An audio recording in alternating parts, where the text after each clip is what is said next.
Hi, Clark. Hi, Clark. Happy birthday to you. Happy birthday to you. Happy birthday to you. Happy birthday, dear Clark. Happy birthday to you. 1, 2. You're 2. You are 2. Happy 2. Happy 2. And this is our friend Burl the bear. And he wanted to help us make this video today. And I'm going to read you a story, The Tale of Peter Rabbit. Once upon a time there were 4 little rabbits, and their names were Flopsy, Mopsy, Cottontail, and Peter. They lived with their mother in a sandbox underneath the root of a very big fir tree. There's the mommy, and there's the 3 sisters, and there's Peter. He's just waking up. One morning, old Mrs. Rabbit said, "I'm going to the bakery to buy brown bread and currant buns. You may go into the fields or down the lane, but don't go into Mr. McGregor's garden. Your father had an accident there. He was put in a pie by Mrs. McGregor." Here's the mommy telling and here's the 3 little sisters listening very well. And there's Peter. Peter's not even listening. He's just looking all around.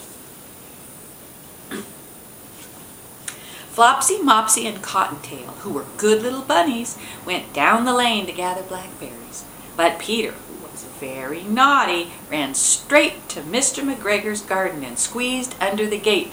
There he goes, right under the gate. He was naughty. First, Peter ate some lettuce and some beans, and then he ate some radishes. Radishes. He ate some radishes. He ate some radishes. And on his way to find some parsley, whom would he meet but Mr. McGregor? Oh no! Mr. McGregor has a farmer's hat. Well, I have a farmer's hat too. That's Grandpa. Mr. McGregor jumped up and ran after Peter, shouting, "Stop, thief!" Peter was very frightened. He rushed all over the garden, for he had forgotten the way back to the gate. He was lost and was having trouble finding his way. Oh, Burl is sad for him. Oh, don't be sad, Burl. Unfortunately, Peter ran into a gooseberry net and got caught in it by the large brass buttons on his jacket. Peter gave himself up for lost, but his sobs were overheard by some friendly sparrows who flew to him in great excitement and begged him to try to free himself. There's the sparrow little birdies. Yay! Yay, help! Trying to help Peter Yay. Rabbit, and it was really good. Just as Mr. McGregor came up with a sieve which he intended to pop on top of Peter, Peter wriggled out of his jacket, leaving it behind him. He rushed into the tool shed and jumped into a watering can. It would have to be a good thing to hide in if it had not had so much water in it. Ker-splash in the bucket. Very wet. There it goes. Mr. McGregor was quite sure that Peter was somewhere in the tool shed, perhaps hidden underneath a flower pot. He began to turn them over one by one. Suddenly Peter sneezed.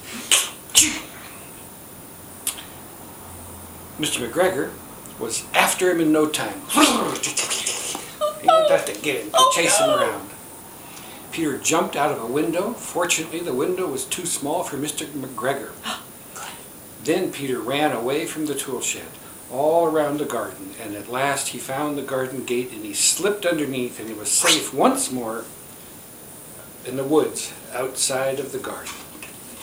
There he was. He slipped back under the gate. He came in the gate, and then he slipped back under the gate. Yay! And then, when he got home, he was in bed talking to his mama. I'm very sorry to say that Peter did not feel well that evening. His mother put him in bed and gave him a dose of chamomile tea, 1 tablespoon to be taken at bedtime.